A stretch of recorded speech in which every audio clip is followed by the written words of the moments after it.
L'heure de la chasse était arrivée. Le corps sonna dans le bosquet sacré, sous les ramures des arbres millénaires, tandis que les guerriers dryades, hommes arbres et même un dragon se mettaient sur le sentier de la guerre. Depuis déjà quelques semaines, les racines étaient mourantes à l'orée des bois de cette forêt. Une énergie impie soufflait dans les vents de magie, et son pouvoir corrupteur portait la marque du chaos. La Madriade ne pouvait tolérer ce sacrilège. Cette chasse n'était qu'une avant-garde. Les éclaireurs l'avaient précédée une semaine plus tôt, se rendant de hameau en hameau et rapportant les mêmes événements. Villages et bourgs étaient déserts, portant le poids de la corruption. Pas un corps ne fut trouvé, seul un monolithe de pierre noire trahissait la présence d'un projet bien ordonné à des fins maléfiques. Il fut même question d'une bataille à Saratova, mais les éclaireurs ne purent qu'arriver trop tard. Cette fois encore, les lieux étaient déserts, mais les destructions plus importantes. Des cratères et des façades calcinées confirmaient bien une bataille, d'autant que dans la masse d'un marais qui suppurait dorénavant au centre du village, des pièces d'artillerie d'Aoi furent découvertes. Les indices prirent du sens, et il parut évident que les adorateurs du dieu de la pestilence étaient impliqués. C'était là la mission des elfes sylvains, trouver et annihiler la menace pour la sauvegarde de la pureté des racines du monde. Mais lors de l'investigation, profitant de la profusion de magie impie qui saturait les airs, les os démoniaques jaillirent pour attaquer les serviteurs du bosquet. Des mouches infâmes, des crapauds grotesques et des répugnants porte-peste attaquèrent alors de toutes parts. Urtak, l'homme arbre millénaire, rugit face à la corruption, alors que ses guerriers se tenaient prêts à faire face à la charge irréfléchie des séides du chaos. La horde répugnante bondissait sur eux, mais il était déterminé à survivre à cette bataille et porter l'information aux siens. Nurgle était là, Nurgle enfoulé à leur forêt.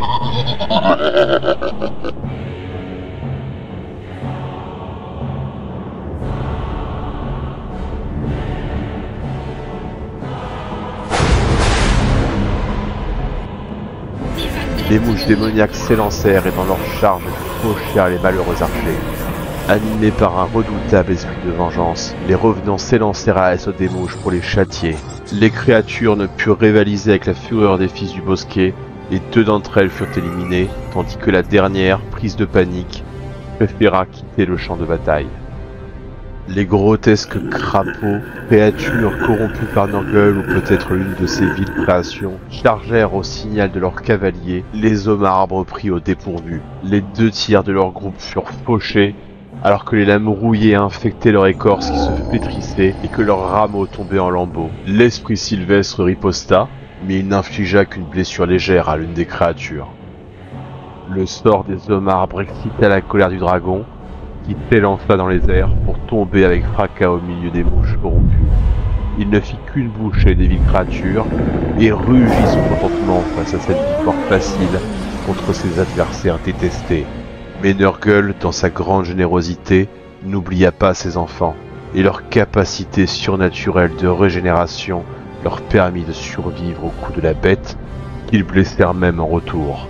Le second groupe de crapauds de l'os de Nurgle s'élança à l'assaut des derniers revenants et leur firent payer chèrement le prix de leur courage. La majorité d'entre eux furent tués, tandis que les derniers, alors qu'ils n'avaient jamais défailli auparavant, se trouvèrent dans un tel état de choc face à la pourriture qu'incarnaient les démons, qu'ils devraient retrouver leur esprit s'ils souhaitaient de nouveau combattre. Les farouches dryades s'élancèrent contre les mouches, mais nul adversaire ne parvint à blesser l'autre. Le prince démon Salpésar convoqua par sa magie les puissances de la ruine et usa du sortilège afin de rendre porte-peste les chevaucheurs de mouches encore plus redoutables. Et d'un bond, il s'élança du bout de ses ailes pour se mettre hors de portée de la charge du redoutable dragon.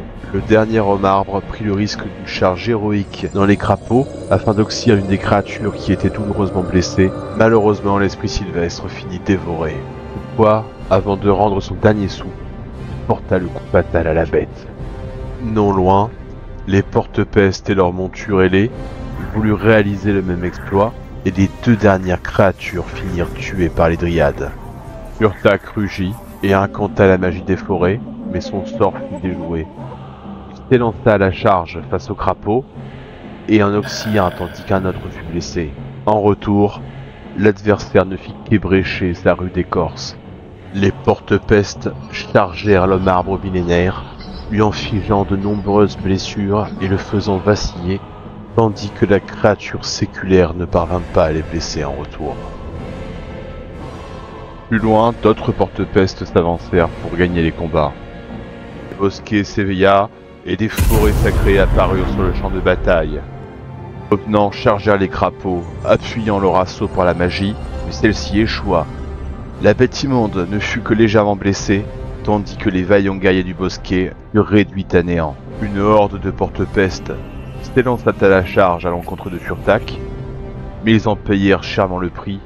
Dans sa fin proche, Furtak chargea d'autres suppôts de Nurgle et finit dévoré par les infâmes crapauds. Un crapaud de la peste survivant des précédents affrontements s'élança à l'assaut des dryades. Le duel fut féroce, mais nul adversaire ne parvint à prendre le dessus sur l'autre. Parmi les Azraï, le dragon tédéluvien s'élança dans les airs et s'abattit sur les porte-pestes qui étaient restés à l'écart des combats pour l'instant. Sentant leur général en danger, les chevaucheurs de crapauds de la peste s'approchèrent. Les dryades, rendues frénétiques par leur échec précédent, tentèrent d'achever le crapaud de la peste, mais alors qu'elles ne perdirent qu'une des leurs, elles finirent traumatisées par ce combat.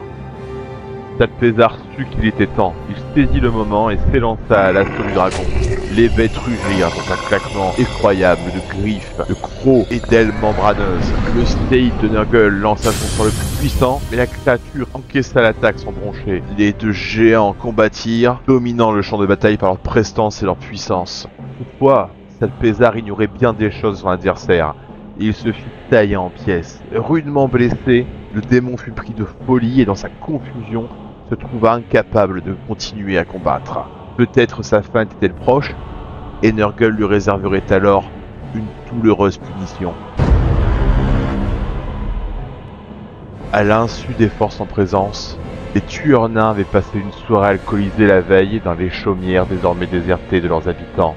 Les guerriers trapus à la recherche d'une mort glorieuse furent troublés dans leur sommeil par l'affrontement des deux puissantes créatures.